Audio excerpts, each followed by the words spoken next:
Dragon Age Origins is the first game in the Dragon Age series created by BioWare in 2009. Viewed by many as a spiritual successor to the Baldur's Gate games BioWare previously developed, Dragon Age was received warmly by gamers upon release and continues to grow a sizable fanbase. There has already been a lot said about this title by other reviewers, and I feel a little late to the party reviewing it almost 3 years after it came out. But hopefully you'll give this review a chance and listen to my analysis of it. I think I've got some interesting things to say. Firstly, let's talk about the combat.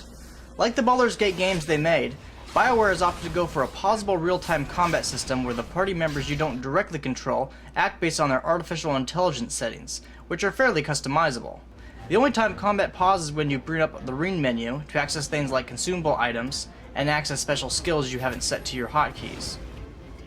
As for the character system, unsurprisingly it has a lot of elements in common with Dungeons & Dragons 3.5, though the specific algorithms for things like damage are not derived from that system. BioWare has also implemented a complex skill tree system that has been divided into generic skills and class-specific talents, along with specialization talent trees that can be unlocked during gameplay based on the choices your character makes.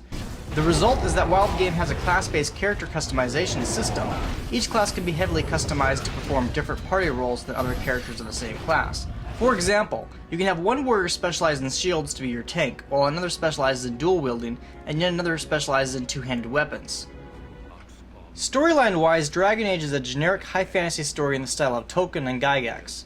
There are subtle differences, like how many of the elves are enslaved by humans, but just because your elves are different doesn't mean your world is different. I would not be surprised if Dragon Age began as someone's homebrew D&D campaign setting. The story of Dragon Age is as follows. Your character has been recruited by the Grey Wardens, a legendary order of demon blood-drinking Jedi warriors who fight the Darkspawn, otherwise known as orcs. To help fight the Darkspawn, your character must convince humans, dwarves, and elves to work together to defeat the archdemon who controls the Darkspawn, otherwise known as a dragon. As you might have guessed already, I'm a tad disappointed that Dragon Age is yet another generic Tolkien knockoff, as if the world needed yet another. That said, where Dragon Age shines is in the exploration of the personal relationships between the characters in this generic fantasy world, and that is a type of writing that BioWare's people do best.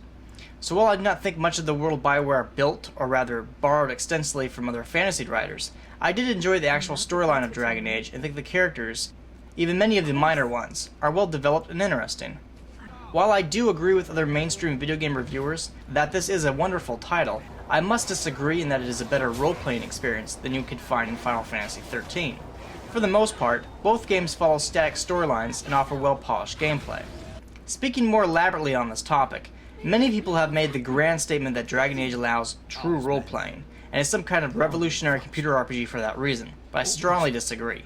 Just because a narrative has multiple branches it can follow doesn't mean the game doesn't have a centralized storyline that the player must experience no matter what choices they make. Dragon Age is a largely linear narrative experience, certainly more so than a dynamic non-linear narrative game like Fallout, and Dragon Age simply incorporates dialogue trees as a means to determine your character's morality. And ultimately the choices you make allow the central plot to only be ever so slightly impacted. For example, at this point of the game I had the dialogue option to convince a guard to stay in a fight with me rather than run away. However, no matter what choice I made I had to fight the assassins. There was no option for my own character to run away with the guard, which would have been a perfectly viable option had this been a game of Dungeons & Dragons. I want to make this very clear. The choices you make in a video game like Dragon Age are not your own choices. They are the choices of the game designers. You merely had the illusion of choice, as part of the gameplay experience. The game steers you down a narrative path and there is no way to insert any creative narrative elements of your own like you could in a tabletop RPG. Again, choosing from 4 dialogue tree options is not what role-playing is. Role-playing means you can creatively come up with your own viable solutions to problems within the game world, and these solutions can have a meaningful and dramatic impact on the direction of the narrative. You simply cannot yet do that in a video game like you can in a tabletop RPG. Don't believe me? Okay, fine. Play this game yourself and be the most diabolical asshole the world has ever known. No matter what you do, you will still end up saving the world and being the good guy. You don't have a choice in the matter, because this game is on a railroad to Rome. The dialogue choices only determine which route you take to Rome.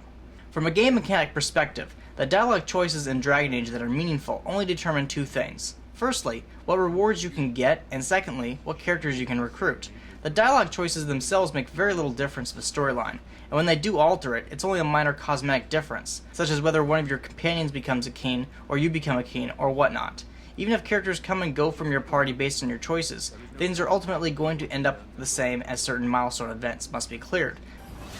Basically, you have to ally all the different races to defeat the Darkspawn, and no matter what you do, that outcome is going to occur, else the game cannot be beaten. And without giving away any spoilers, even if you piss off a certain character crucial to the ending of the game, that character will appear when they are needed by the storyline. Therefore, Dragon Age's narrative is largely linear, with your choices resulting in only slightly cosmetic changes to the story. Therefore, it is a static, non-linear computer RPG narrative. So, while Dragon Age doesn't have role-playing, what it does have are all the other elements that make it a computer RPG. And let me be clear, Dragon Age Origins is a fantastic computer RPG. There are very few things I can complain about, and these complaints are primarily about the graphical user interface. For example, I hate how the life meters for your party members make it difficult to gauge how much health they have lost. I wish there was an option to show their hit points as numeric values.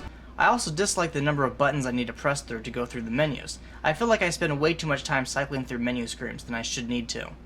Another problem is that the font used is too small, and oftentimes I cannot read certain words in the text because the letters often bleed into one another. But these are trivial complaints. Dragon Age is, overall, a very well-designed game. A much larger complaint is the designer's obsession with notes. There are simply too many goddamn moments where you have to stop and open your inventory menu to read the notes you picked up, as the overwhelming majority of the game's narrative is to be found in these virtual book entries. This brings the gameplay to a halt, constantly, and kills a lot of the fun for me.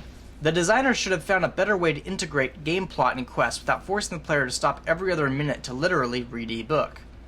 Graphics-wise, Dragon Age has a lot going for it. Some reviewers have complained that the graphics look dated, and while that may be true compared to other titles, at least Dragon Age manages to fit itself onto one single disc, rather than multiple discs like some of these other games need to be.